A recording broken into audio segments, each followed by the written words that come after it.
Well, hello my friends. I know it's been quite a while since I've actually been on the lathe.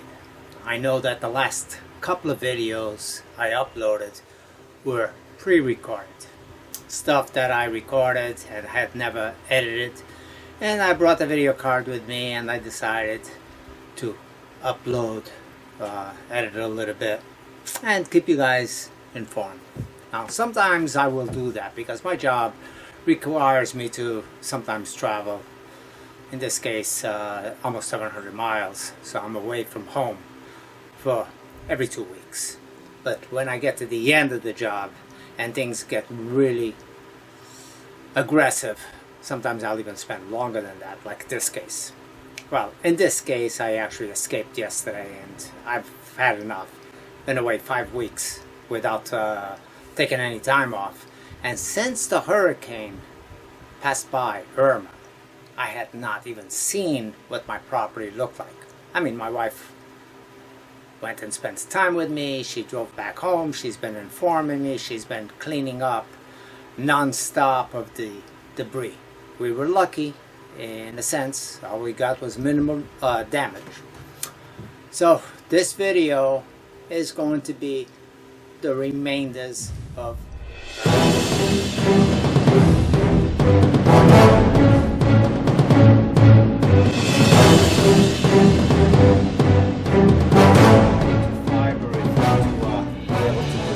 I'm gonna give it a shot.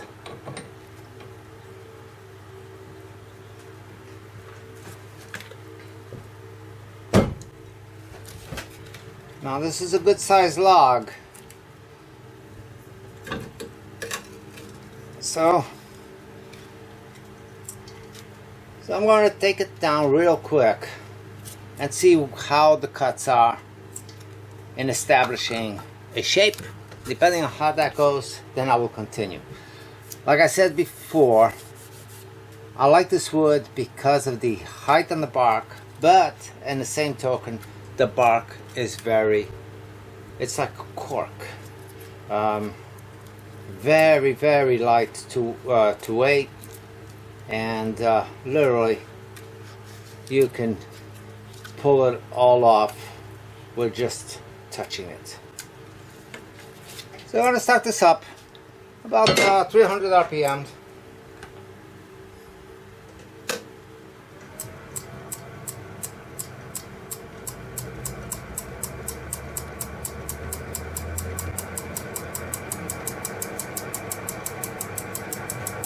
It's 350 RPM.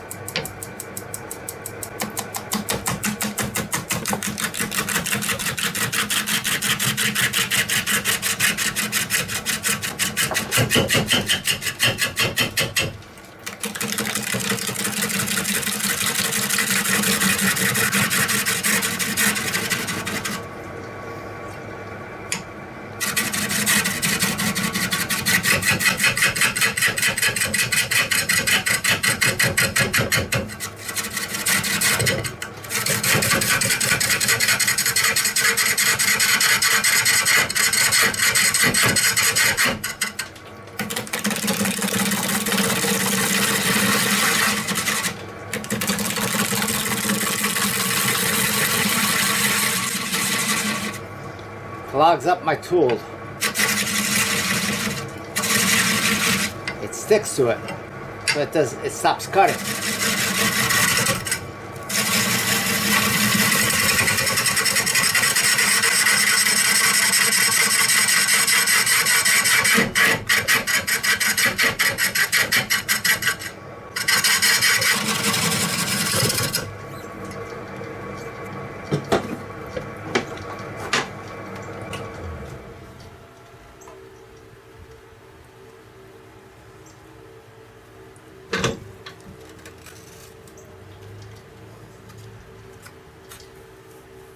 A lot of fibers. Look at this. Look at this. So this is not going to be doable. All the sapwood is literally fuzz. Interesting, but not for wood turning.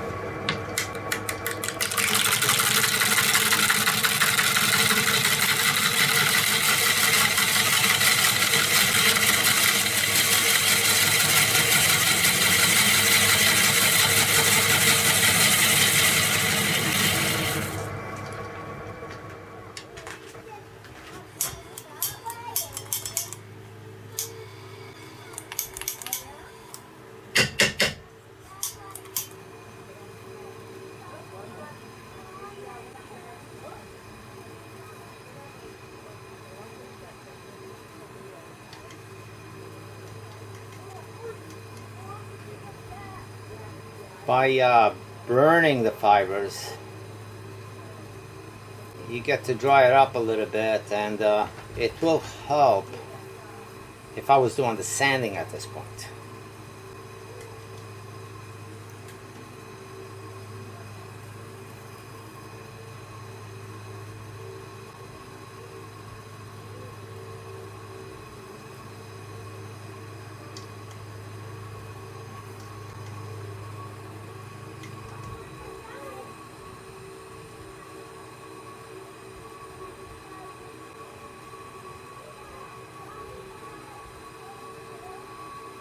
Now, if I bring it up to here, that's a lot of wood to take out. I'm going to shape this up still a little bit more, bring it up closer to the top edge, although I'm right here.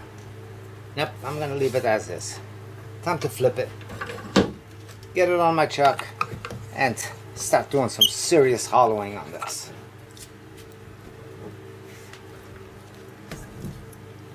And again, this is Golden Trumpet.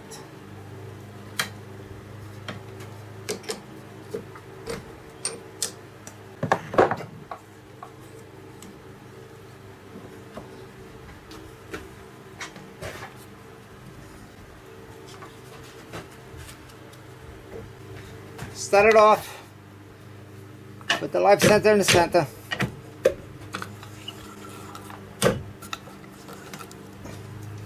This is still a heavy piece, so I'm not going to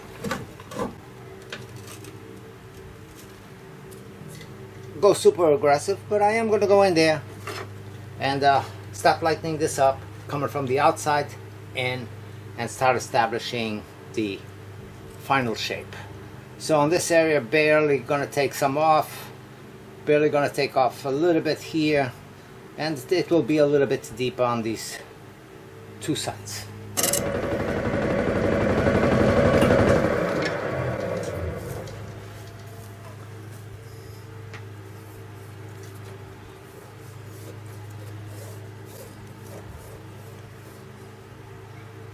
It is going to be a fuzzy one.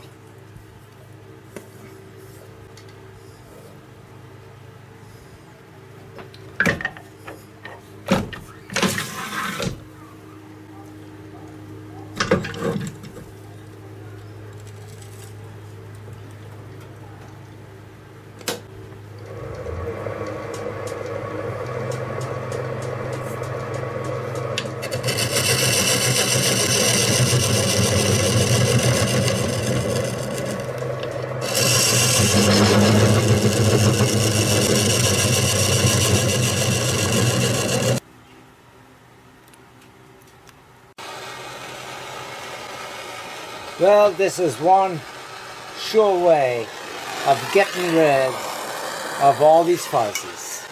The whole piece, it's all fuzzed up like that. Impossible to do a clean cut.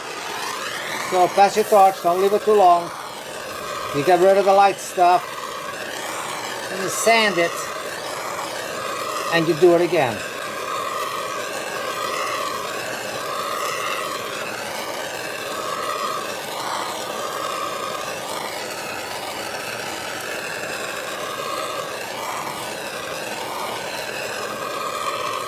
I got it both inside and out.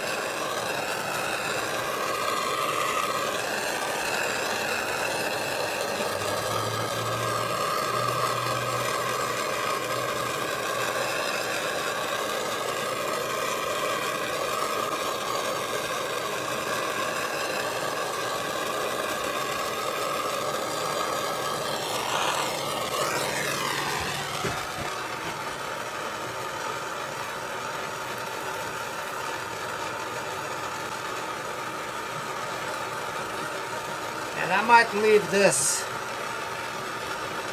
effect with the scorched areas. As long as I don't charcoal it.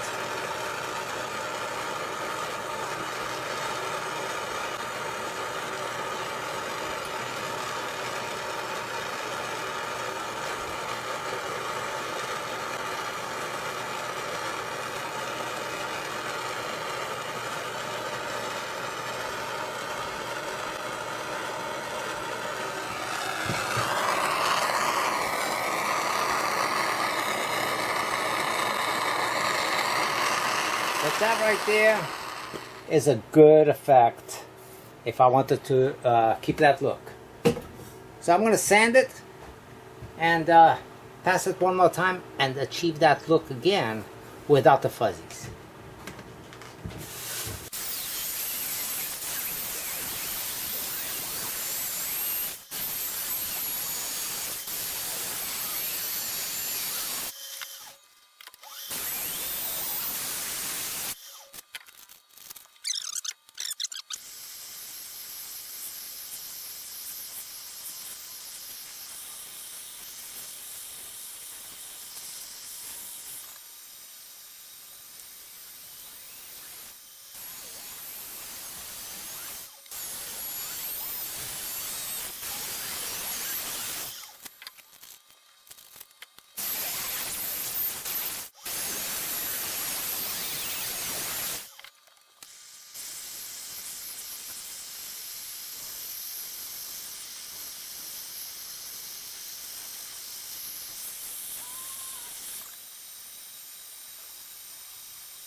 So, got rid of all the high stuff.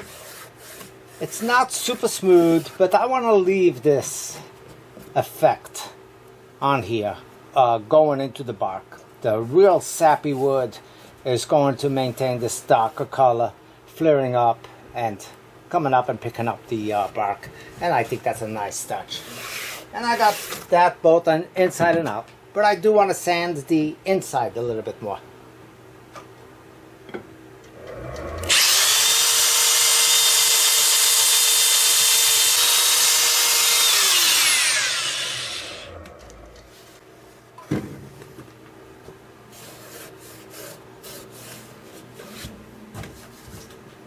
And the finish, to stiffen up this bark, which is very, very soft, as you can see. I probably want to dab some CA on all of this, but my hopes is that the lacquer will penetrate a little bit and seal it as well. But this is soft. All the way from here on out, it's very fragile. Let me saturate that with CA. And I get questions all the time. What is CA? And I never answer the proper name because it's a weird name for me to pronounce, but I use tight bond. CA stands for cyber, oh god, forget it, super glue or crazy glue. It's the same thing. I buy it in bulk, 16-ounce bottles, because I use it quite a bit. It's a little bit more economical, but you can buy it on Amazon. You can different vendors, you can go directly to Tight Bond, but like I said, I buy the larger bottles for economy purposes.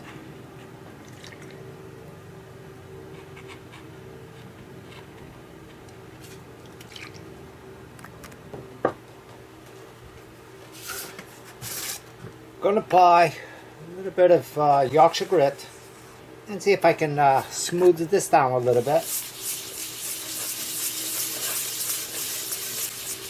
Now, some of you that might not know where Yorkshire grit or what Yorkshire grit is, it's a sanding aid. Basically, you can sand your piece up to 320, and this will give you the amazing results by it removing the very fine scratch marks from the sandpaper and giving you an ultra finish. on this. So this is a sanding aid, not a finish. Prior to using this, I used to use sanding sealer all the time and then wet sand it, and I got good results out of it. But since I've received this and tested it, I never used sanding sealer again. This stuff, I swear by. It's good stuff. You can pick it up. It's available in Canada, the UK, and United States. It's available in the United States. Actually, he just sent me a couple of totes, containers with it, to carry me on. Thank you. And enhance the character.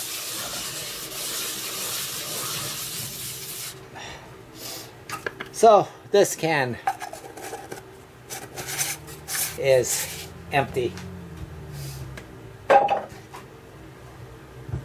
and the new cans, actually, which is a nice touch, they don't come on the on that metal tin anymore. They come in a plastic container, which doesn't crush up under pressure, and it seems like the tub is a little bit bigger as well. And that's what it looks like. It's a yellow paste. I'm gonna call it Wonder Grit, because really it's that good.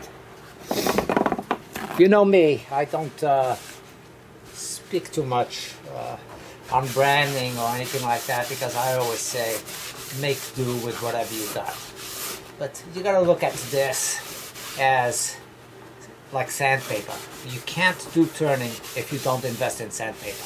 Now, regardless of the make, of the supplier, the make, the manufacturer, you need sandpaper.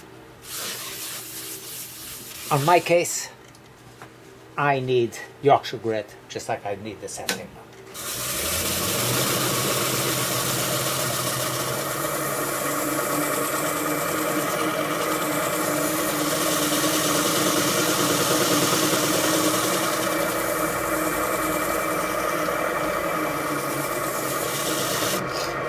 Now you can also apply this over lacquer and achieve a super finish on that. I don't normally do that because I'm happy with the results the way I have it at the time that I turn it. So, gonna go in there and apply clear lacquer spray, Minwax.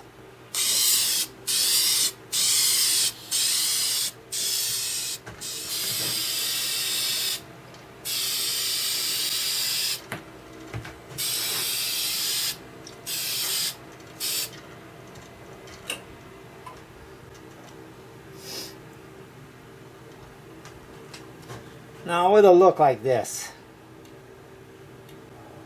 You don't need a burl to make something look good.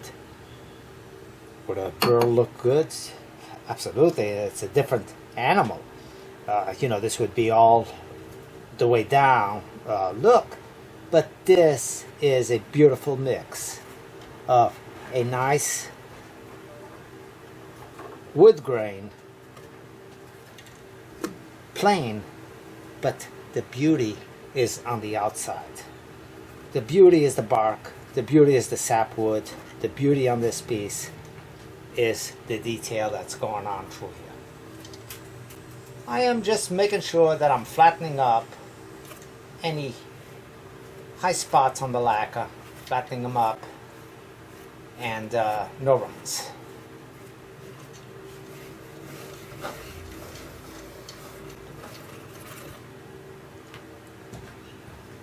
Beautiful, beautiful looking piece, if I must say so myself.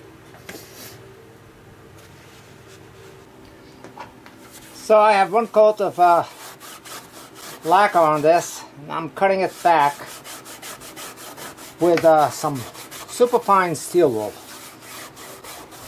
And I will apply one more coat on here to, and that will do it, 2 coats. I might cut it down again, but because I don't like the super gloss that the lacquer gives me. I like it to be sunk in.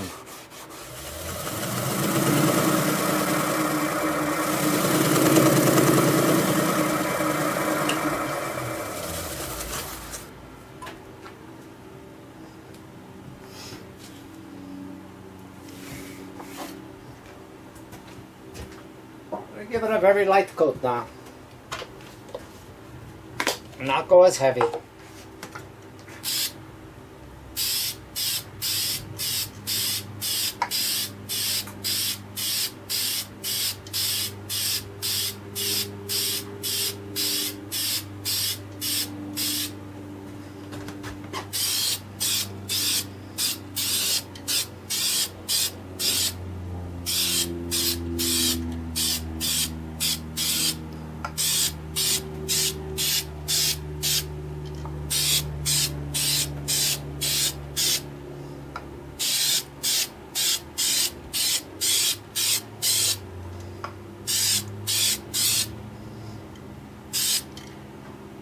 Beautiful.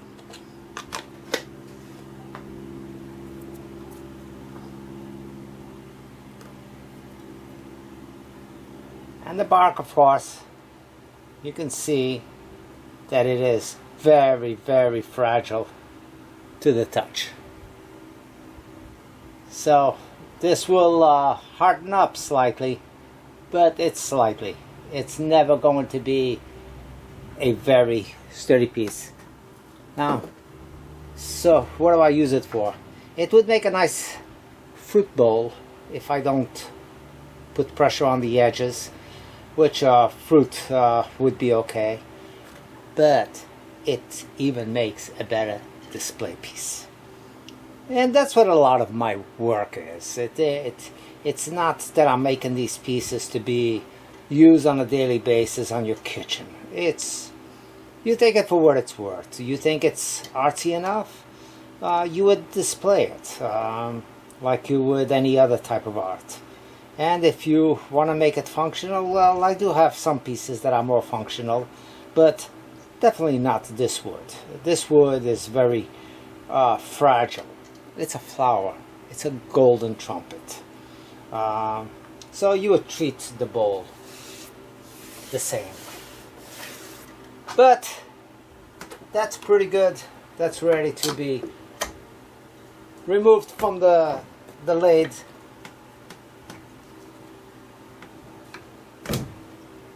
And take off this bottom over here. And what I do quite a bit is use this as a cushion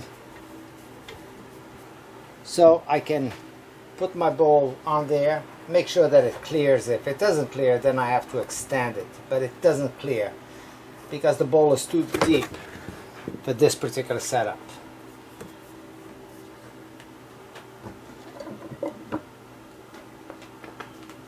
So I'll extend it out. Same setup, just extending it out away from my headstock.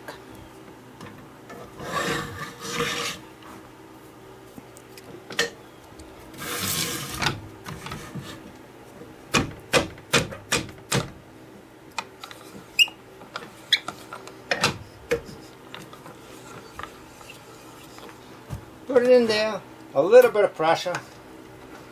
Now the center is always true, but it could be just warped a little bit depending on where you put the pressure. So just check it a little bit, see which part wants to be pushed in slightly, and we'll go.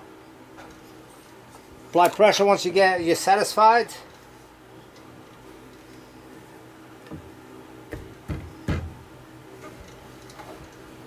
And I'll be happy with that. I'll be able to take that off.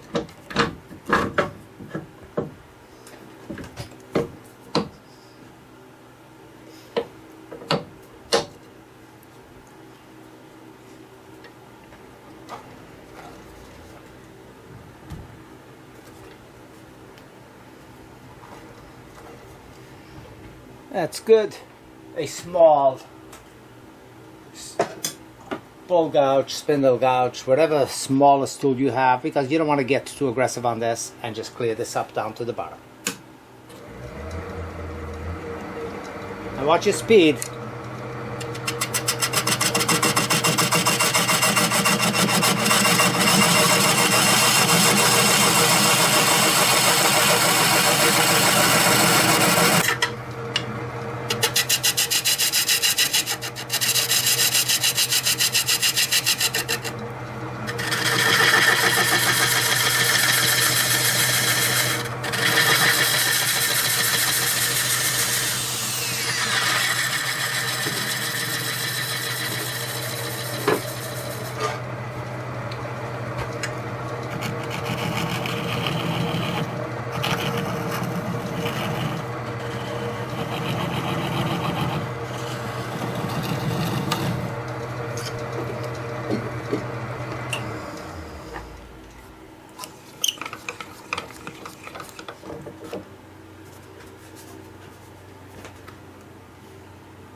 Well, here it is.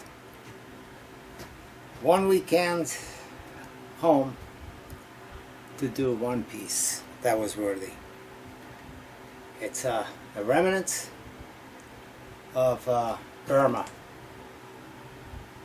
And this one is a Golden Trumpet that came down in my own yard. So this one should be remembered for quite some time.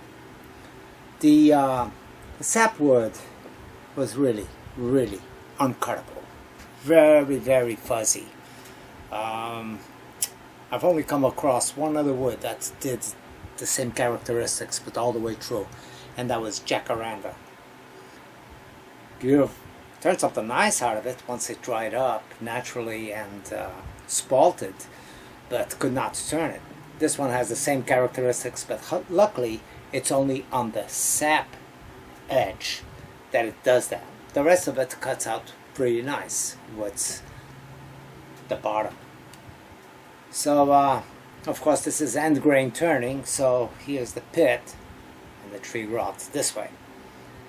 Beautiful, beautiful effect. It's one of those effects that you only achieve by the bark. The bark is the star on this. So between the bark and the sapwood and the torching of the sapwood a little bit, torching up those fibers, ties it all together. And it gives you these veins going up, almost like rain clouds. That's inside and out.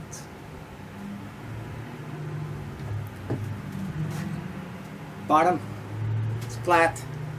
Tried my heat stamp, but I gotta heat it up quite a bit more than what I was doing to get it to go. The piece is, let's say 12 inches diameter on the longest point. 12 inches. 11 on the narrowest. And it's 4 inches deep. So it makes for a beautiful display piece. Don't put fruit on it. The bark is way too flimsy. All of this. I hope it holds up in the long term, but all of this you can literally push it in and out. So the cuttings, the cut, I was pleased with, and being able to maintain the bark. So I was pleased with that. I am pleased with the final results.